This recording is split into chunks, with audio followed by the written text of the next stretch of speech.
አራት ሆነን ሄደናል አንድ ሙሉ ቀን የፈጀ ውይይት አድርገናል ዋናው ሰውዬ አልመጡም ሶፋ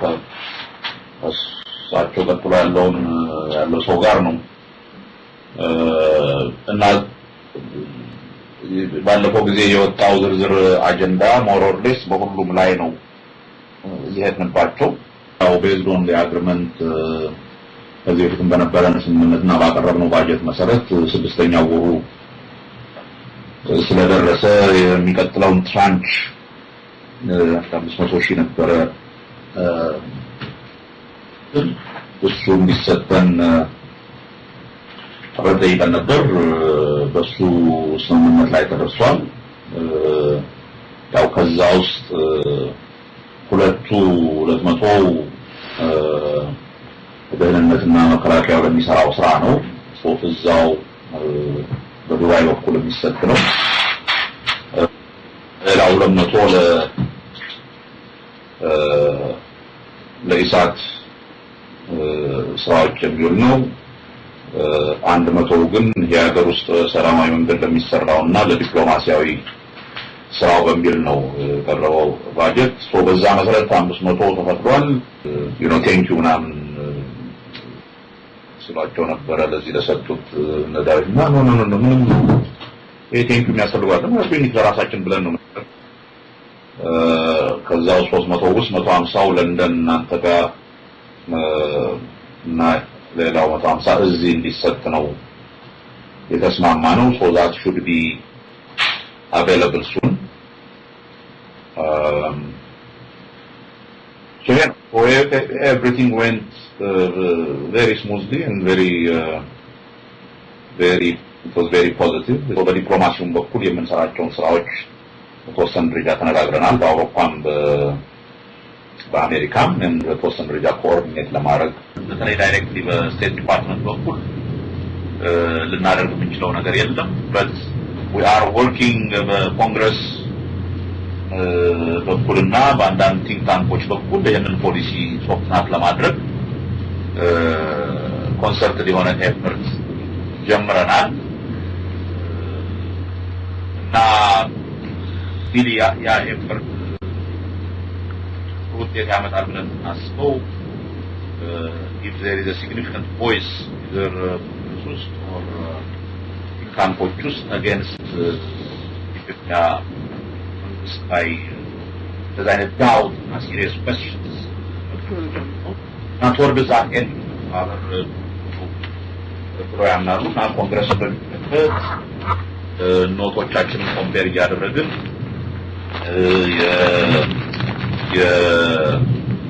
እነኚህ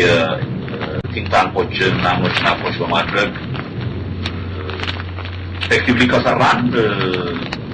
short time ማግኘት እንችላለን at least sufficient የሆነ doubt እና question እንዲቀመጥ ማድረግ እንችላለን then another front የጀመርነው ነገር ነበረ ከነሱ የማስታወቂያ ሰው ጋራ እና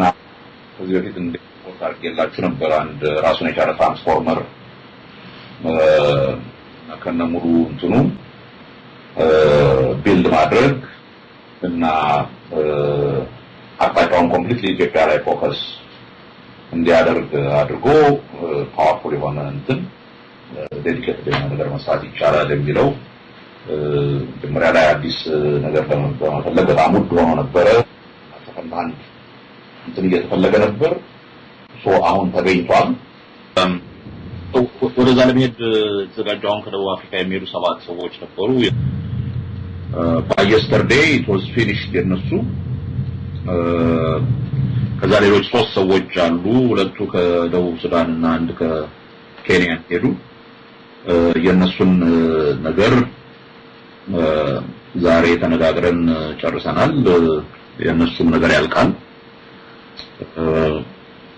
so እነሱ በሙሉ ሲገቡ then it becomes አንድ ጋንታ የሚሆን የመጀመሪያውን ዙር እንትን ለማድረግ የሚችል አካል ይኖራል እሱን ቶሎ ማስጀመር ከዛ በኋላ ከውስጥም የሚወጡ ሰዎችን ጨምሮ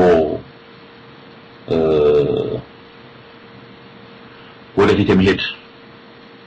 ስራ ነው በዛ በኩል በእነሱ በኩል whatever ይሄንን ነገር ስትሮንግ የሆነ ፋውንዴሽን ያለው የኛ ነገር መመስረቱ ላይ ስምምነት አለ ይሄ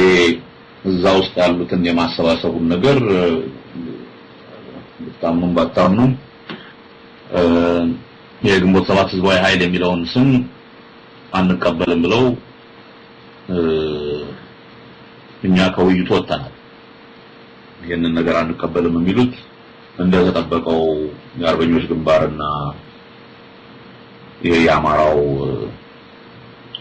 ድርጅት የሚባለው ነው ግን እዛ ያለው የእነን አንድ የሚያደርገው የኤርትራ እንትን አይ ግንቦት ሰባት እዚህ አግሪመንት ውስጥ ስለሌለ እዛ መግባት እንፈልጋለን የሚሉ የመግባት መብታቸው እውነተኛና በትክክል እስከሆነ ድረስ የመግባት መብታቸው የተጠበቀ ነው ብለዋል በዛ በኩል አሁን አንድ ሌላ ኢሹ ተፈጥሯል